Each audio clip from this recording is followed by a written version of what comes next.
Influence with DJ Johnny Bravo.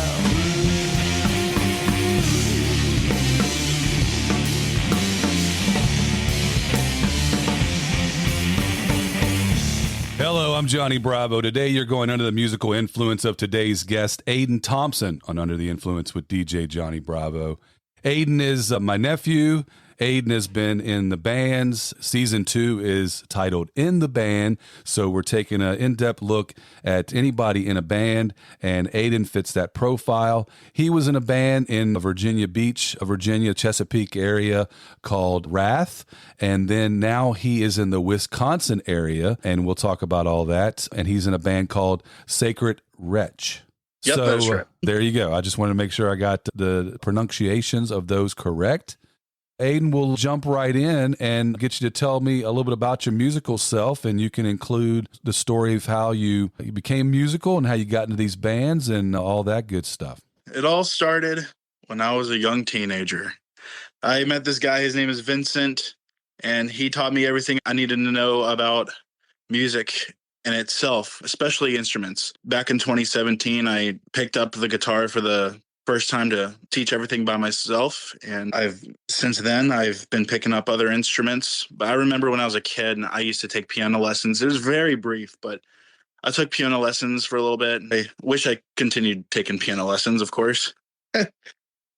But since 2016, 2017, I've been practicing guitar, drums, recently picked up the bass, and I've been having a blast with everything. And I am still open up to learn how to play more instruments, especially bagpipes. I want to pick up the bagpipes. There you go. And you can always take lessons just because you stopped. I'm sure there's probably somebody around that will teach you piano. Bagpipes really speak to me. It's more of a Scottish thing. I don't know if you have Scottish in your heritage or not, but with my school, we're the Highland Springs Springers. And our guy that used to have the mascot, they changed him up a little bit so he looks more hardcore, which is cool. But he had bagpipes. He had bagpipes, and somebody would sometimes play bagpipes. So I'm always used to hearing bagpipes. So that's not something you would typically hear. And especially with the kind of music that you're doing, because you're doing more of a metal, heavy metal type. Is it death metal? It is death metal. It's a mix between thrash metal, death metal, black metal, whatever you want to call it. And Rathe, you were in the band with your friend, and who else was in that band? What instruments did you play? What did he play? What did the rest of the guys do? That kind of thing. Rathe was around for a couple of years, and they started in North Carolina, and we would practice in North Carolina, and we would play shows in Virginia, Chesapeake, Virginia Beach, the whole 9 yards. I was the lead vocalist of the band. I had contacted them to join the band, and I gave them a showcase of what I could do with my vocals, and they had me come up with my best friend, because my best friend still plays guitar, and he's an absolute legend at the guitar. So we came up, we went down to North Carolina, we practiced. So he played guitar, and then there was another guy, his name is Talon. He also played guitar, and he was a founding member of the band, along with his friend Levi, who was the drummer. A little later on down the line, a couple months later, we had a friend named Tim, who was Vincent's best friend, one of his best friends from college, and he played bass. And we were a band playing for the entire year in 2020 that unfortunately we didn't play as much as we could have because of COVID and restrictions, public restrictions. But we played as many shows as we could. Unfortunately, fell apart by 2021 because of unforeseen conditions.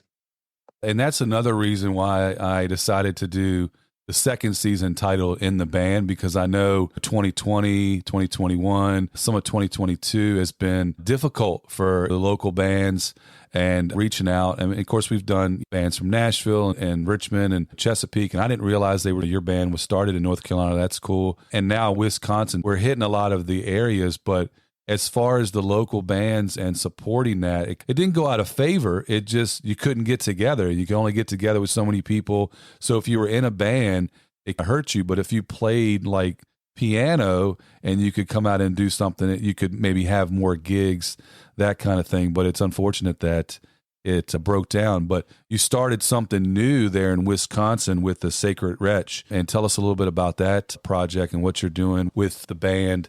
I guess the one-man band, because you told me earlier it was you. So tell me a little bit about that project. Started off with a couple years ago when the name of the band came about. I was hanging out with my old best friend. We were just coming up with a bunch of random band names, and he came up with Sacred Wretch. And by the time I moved up to Wisconsin, I adopted that band name because I remembered it.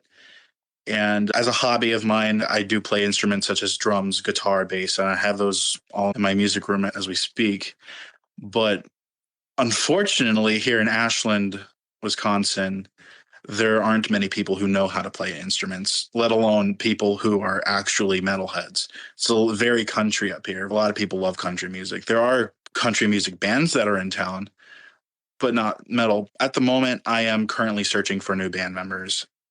It is very difficult, especially since COVID is still going around. It's not as bad as it used to be in 2020, 2021. But I released a single on Apple Music, Spotify, wherever you can listen to music, YouTube Music, Amazon Music. It's a self-titled song, Sacred Wretch.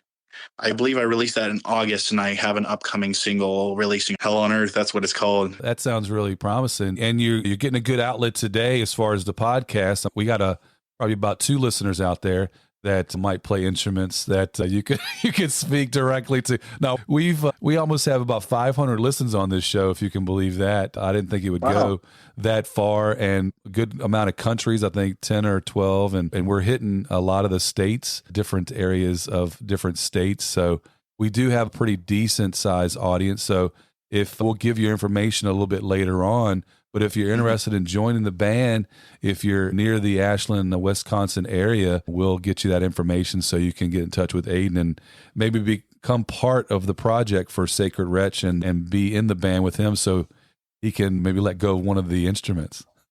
Absolutely. I currently completed 9 songs from my upcoming debut album. Hopefully I'll be releasing that sometime, maybe this summer. But it is a big hassle, especially when you're working alone. Yeah, that camaraderie sometimes really sparks the creativity. That in itself is sometimes why people are in a band, because I can't think of all the ideas just by myself. I need the bass player, I need the drummer, I need the singer, I need somebody to kick something in, kick the door down, or have a breakup or something so we can have a song to write about. Really is difficult to maintain alone. We'll see what we can do with our 2 or 3 listeners out there. Maybe they'll contact you and see if they can be in your band. Let's talk a little bit about music discoveries. When did you first discover music? How old were you? Where were you? What were you doing? It all started when I was born. The Beatles came into my life, and that was a big one. That was a very big one. I believe it was my mother who introduced me to the Beatles, and that was the very first band I could ever remember. Songs like, Beatles songs. Beatles songs. Beatles songs. A lot of them. There's so many of them. Oh boy, Come Together. That was the song that I'm thinking of. I was obsessed with that song, but there are so many other songs that I like from the Beatles. Too many to remember. Your aunt would be very proud of you because that's one of her favorite bands that she loves to listen to. She listens to 5 artists on Spotify. The Beatles is one, Billy Joel is another, Pink Floyd is another. And she doesn't listen to much new music. She doesn't listen to her 90s playlist that much. But so she would be proud of that answer for the Beatles, because in our family, that's a big winner there. Of course. After growing up and getting introduced to a new genre of music, metal, which really spiked in my late teenage years, I unfortunately have grown out of the Beatles, but there's a but. The Beatles does and will always hold a special place in my heart because it reminds me of family.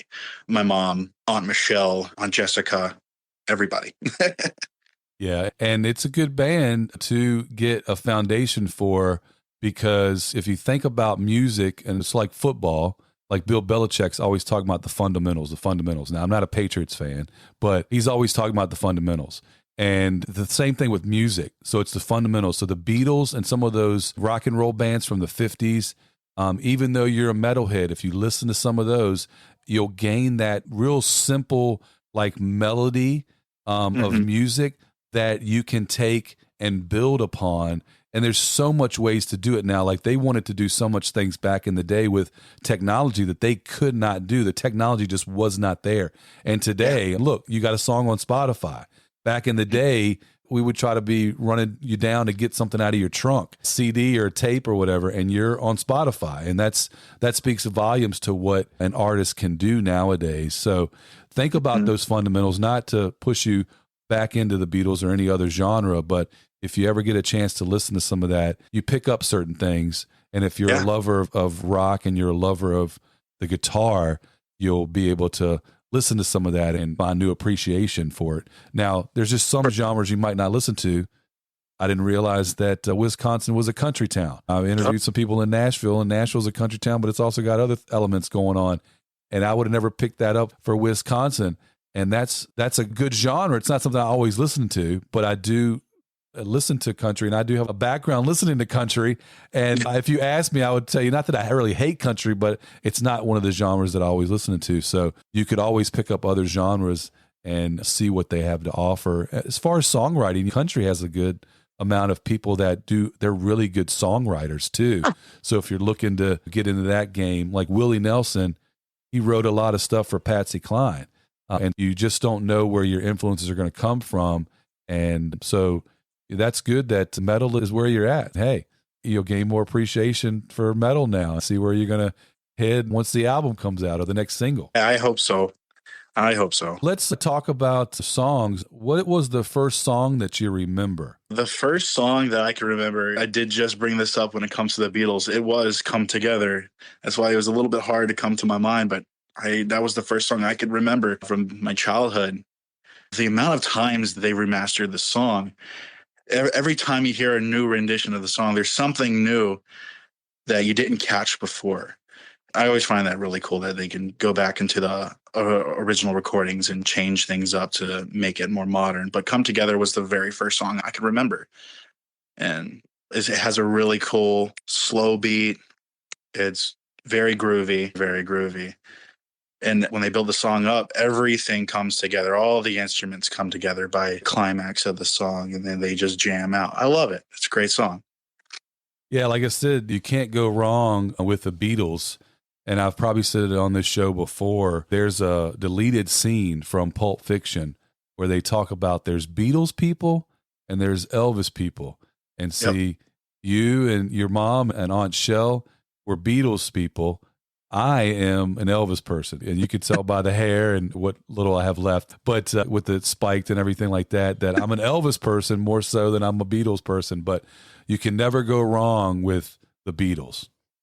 Never. You can never, ever go wrong with them. Never go wrong. Paul McCartney's my favorite. Yeah, Paul McCartney, that's my favorite Beatle too. And if you ever get a chance, if he comes through Wisconsin and you got a couple bucks, go see him, because he's a great storyteller. And he talks about Hendrix. He talks about the Beatles. He brings out other guitars from John Lennon and from George Harrison. And then I don't know if he's ever had Ringo join him, but what I heard recently, they did that documentary on Disney, and they are using part of that documentary, that redone documentary, and he's actually in concert with John, singing with John from that, track of music. Yeah, if you get a chance, go see him. But we'll take a break. We'll be right back. Hang on.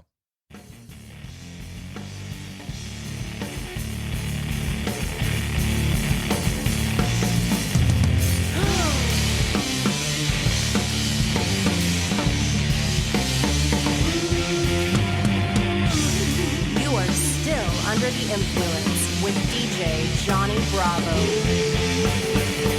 We are back. I'm Johnny Bravo. You're going under the musical influence of today's guest, Aedan Thompson, on Under the Influence with DJ Johnny Bravo. All right, Aedan, let's talk about Girlfriends. What is the first song for that long distance dedication, or your first couple song? Well, there is no other girlfriend. So what's that song that you and guys dance to or play all the time in the car or as you're hanging out? There's quite a few of them. We were coming home from dinner and I looked at her and I said, what is our song? And if you know anything about Richmond, Gwar is a very big metal band in Richmond. She said, it's Sadama Go-Go from Gwar. And I'm like, one of the first song, if not the first song you and I listened to on our first date was Hot Dog by Limp Bizkit. And I like to say it's Hot Dog by Limp Bizkit. And unlike Sadama Go-Go by Gwar, at least Hot Dog has a little bit of romantic lyrics in it. Hey, your song could be that romantic song, or it could be Guar. Guar all the way. You can't go wrong with that. Locally in Richmond, they are from VCU. They did start out in VCU in the costumes and throwing blood on the audience and all kinds of cool stuff back in the day, which moms would flip out over and say it was Satan worship and all that kind of stuff, which is always fun too. But recently, Plan 9 Music, where I go and pick up a lot of my music, had their 40th anniversary. And one of the members that came in there dressed in his Guar's outfit with flowers for Plan 9. So if you go on Plan 9 Music on their Instagram page, it's probably might be from 6 months or a year ago, but see if you can find that picture. It's pretty cool. And then there's also a Guar bar in Richmond. So next time you're in Richmond, we should definitely head down to Guar Bar. And check that out, because I haven't been there, and so that would be something cool to do with you if you're in town. Oh my gosh, absolutely. I believe it was last June, my friends and we drove up to Richmond. We visited a Vinyl Conflict. That's a record store, and I love that place. And just down the street is the Hollywood Cemetery, where the headstone of late Otis Urungus, or Dave Brockie, the former frontman of Guar. His headstone is there. And then after that, we had lunch at the Guar Bar. And it was just a great small experience, not too expensive. We had a great time. So one of these days, we'll plan to go down there. We'll meet you guys, everything. Just to let you know, Vinyl Conflict has moved. They have a really cool space now. It's a really large space that they moved into.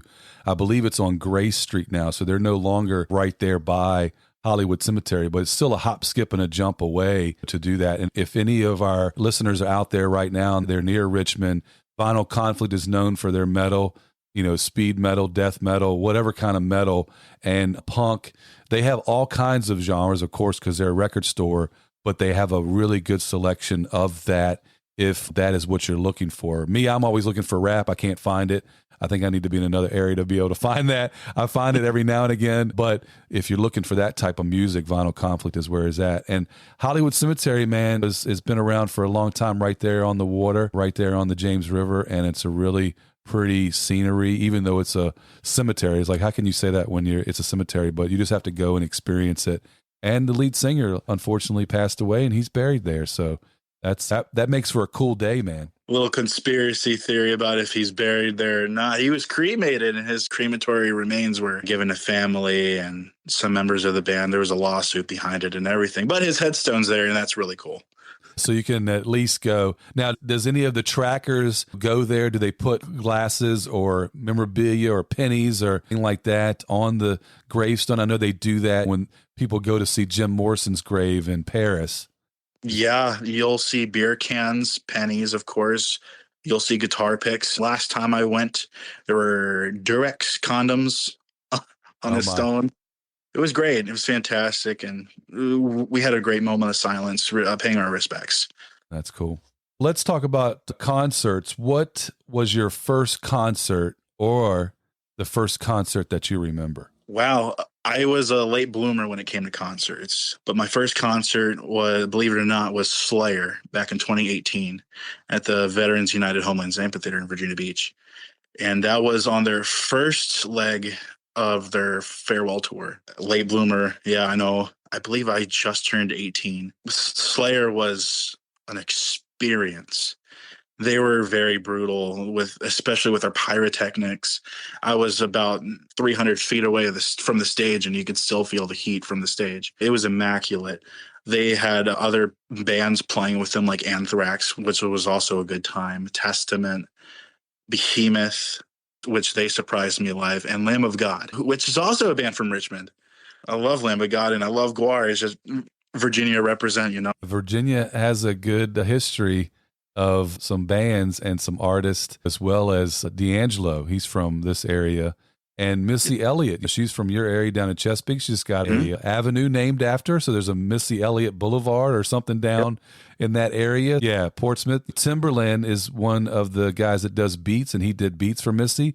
He also did some of the albums for Justin Timberlake, and I just saw recently on Instagram, because I follow him, I think he's working with something else with Justin Timberlake, which is nowhere near being a fan if you're like a metalhead. But anyway, it sounds like an awesome day for a show at the Virginia Beach Veterans United. They might change. They've changed their name so many times, but I think they're still the United Homes Amphitheater down there. Great venue.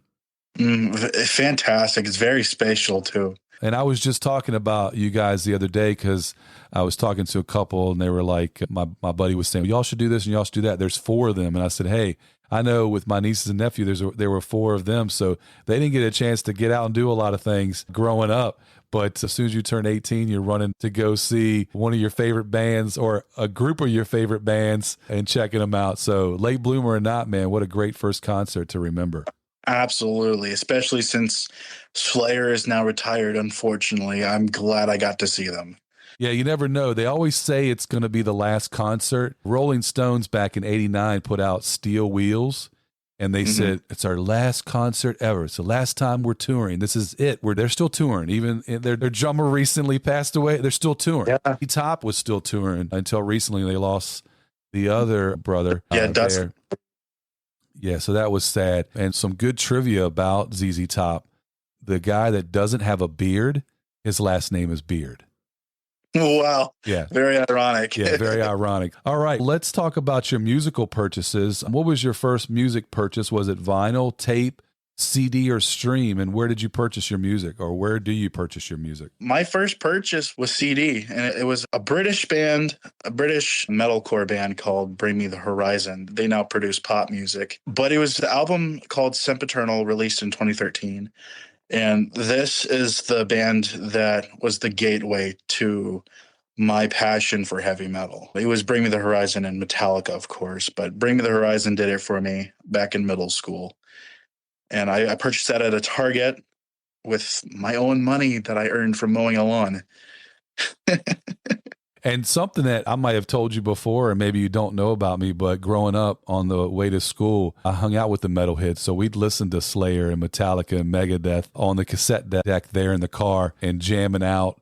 And we'd go by 7-Eleven on the way to school, and then we'd always be late for school. So we were those metalheads, even though I probably didn't have the jacket, the Dio jacket like the guy does on Stranger Things. I was a part of that clique. Yeah, it's a good pick there, man. Yeah. All right, let's take another break and we'll be right back. Hang on.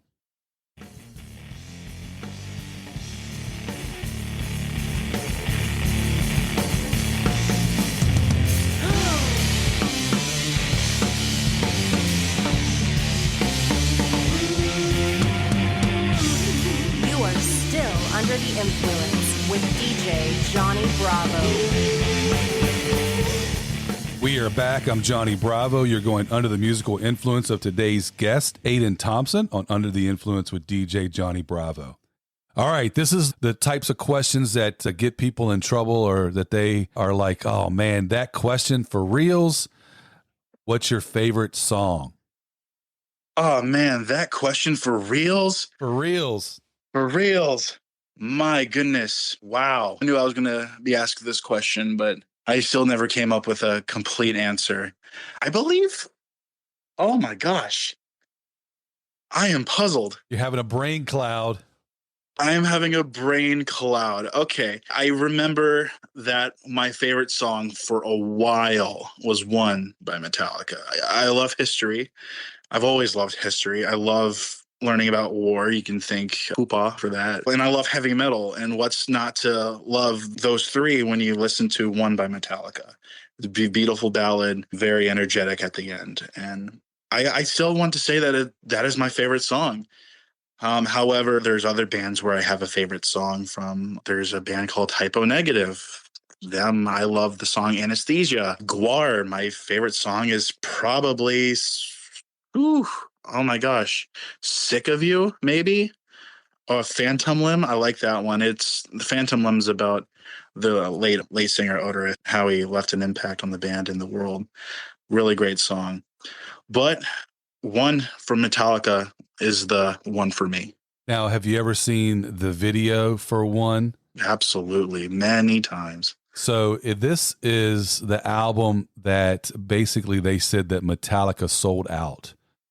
If you can believe that, they said that can't believe, because they were on MTV, back in the day, and they were selling records. They didn't need to be. But I guess they had a vision for One that they really wanted to portray.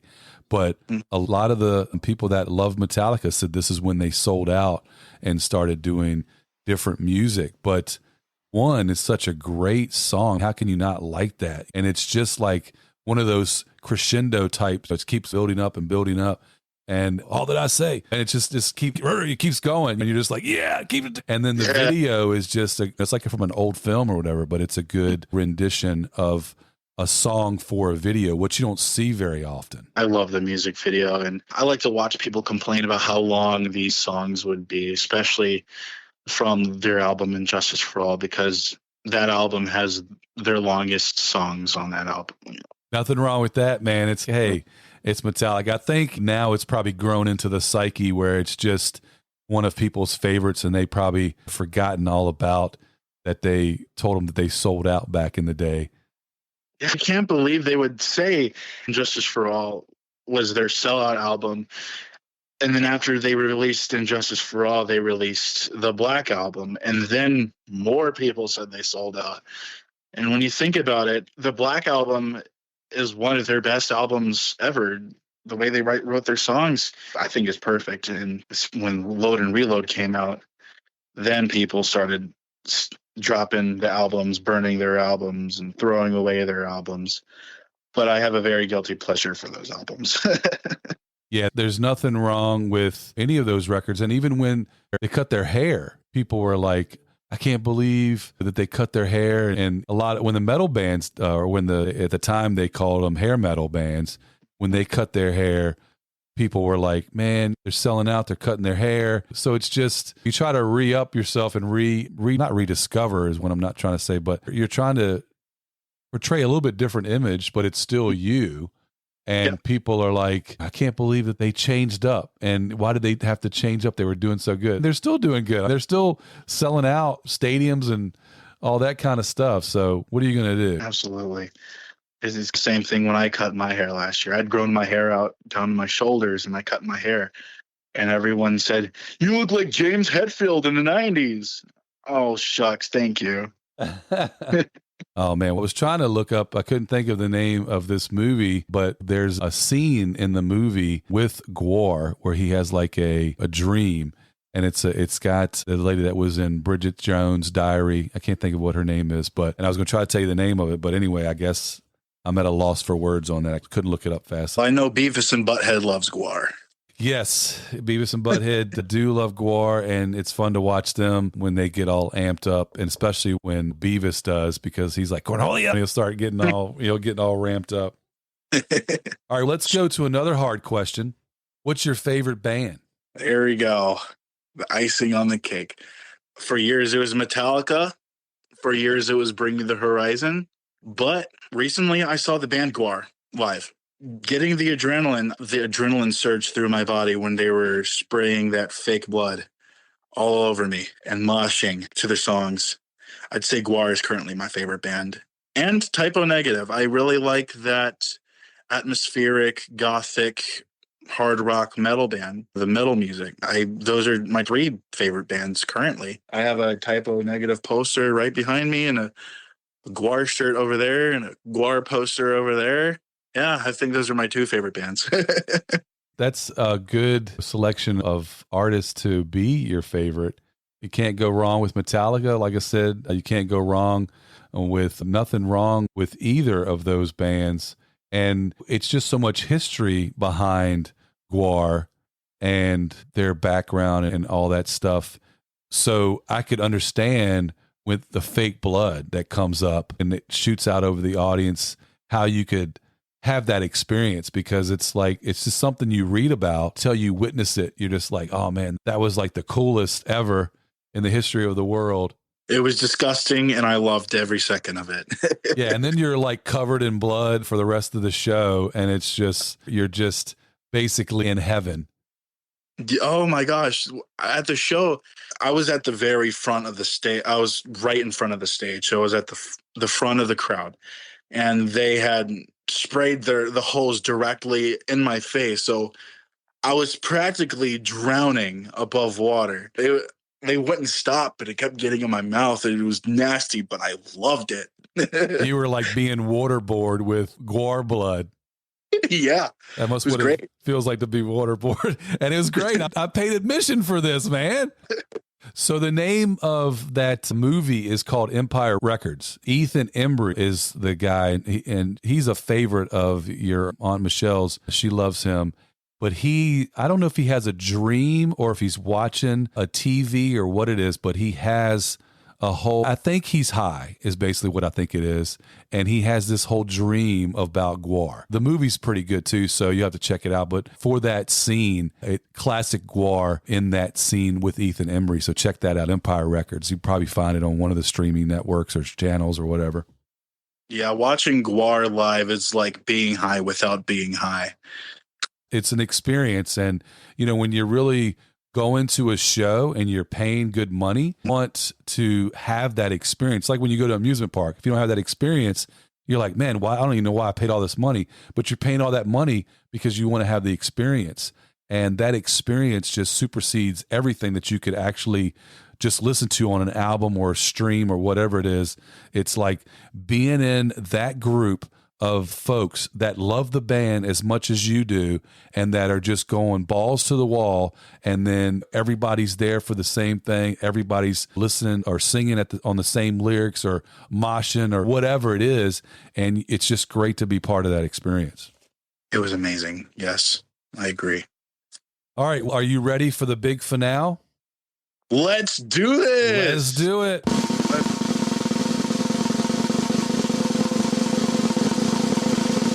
How has music impacted your life? This is the best question anybody in the world has ever asked me. Music impacted my life so much. If it weren't for music, I wouldn't be making music myself. I wouldn't have made my first purchase, buying my first guitar. I would never have had remote interest in taking piano lessons as a kid. It's all a chain reaction. Music, when I first listened to the Beatles, it changed me for life. And I grew up listening to many genres. Country music was one of them. My favorite country artist is Garth Brooks.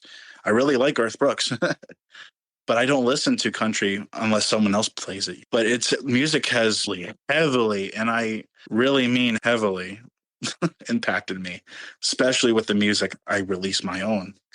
And if it weren't for music, I would never have been in Rathe. I would never have met the friends I've had or have now. And I feel like I would just be lost without it.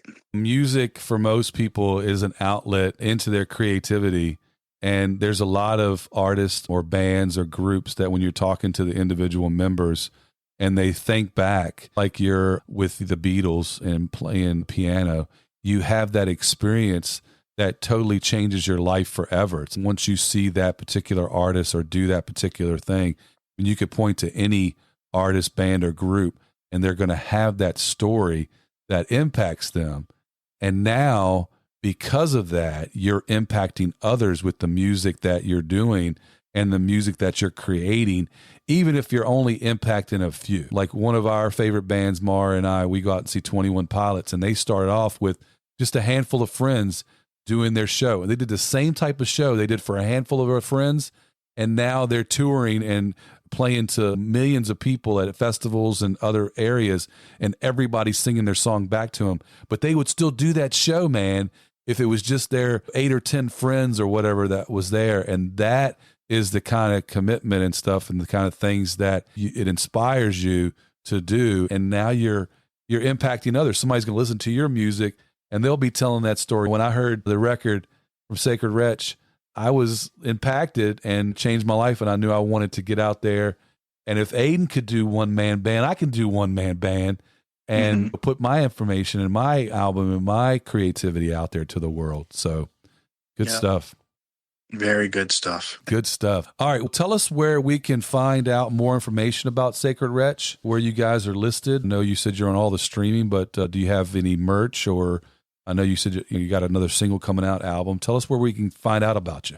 Sure. Sacred Wretch is a very young one-man project. So currently I do not have any merchandise out yet. However, I am investing in merchandise currently, whether it is creating CDs, t-shirts, patches, guitar picks. That is currently being invested in right now. But you could also find Sacred Wretch on Facebook. You could find me on Instagram. Those are the two biggest non-music platforms you could find me on. I am not on TikTok for Sacred Wretch, unfortunately. Maybe that is a possibility in the future. When you're a one-man band and you're doing it all by yourself, you're still in the band, but it's you're still doing band, and you have to make all the basically everything that you want to do for the band. Me, myself, and you have to get together and make sure that you're doing the right stuff. So running the social media pages is difficult too. And I was recently reading an article about the launch of this new Taylor Swift record and how she was basically not using social media the way she's done it in the past, but there's so many avenues for social media now, and you're trying to pick the right one to be on, and you're in a one-man band, so it's, hey, I'm on Instagram right now, and that's fine. We'll find your information there, but you also have some streams on Apple Music. Is it anywhere else? Is it on Spotify? Is anywhere else that you have your music, just Apple Music? You could listen to Sacred Wretch on Spotify, Apple Music, Amazon Music, YouTube Music. I'd say practically everywhere you can listen to music. Awesome. With the exception of vinyl, tape, CD. Not yet, though. Hopefully soon. Coming soon.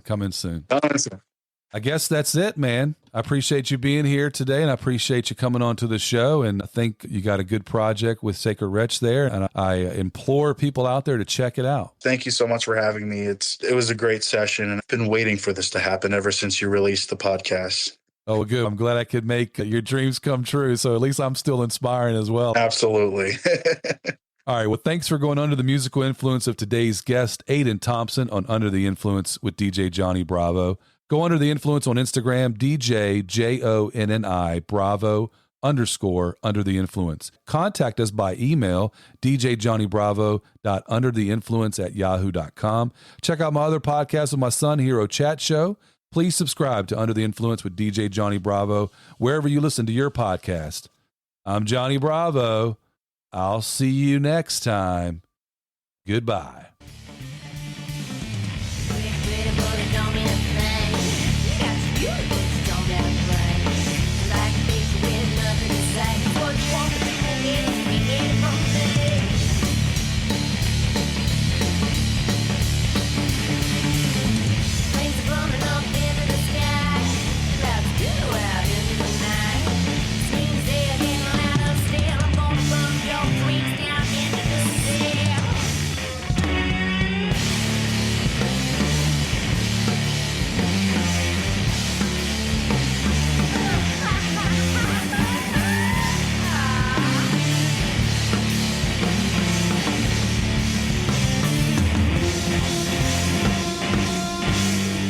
No longer under the influence with DJ Johnny Bravo.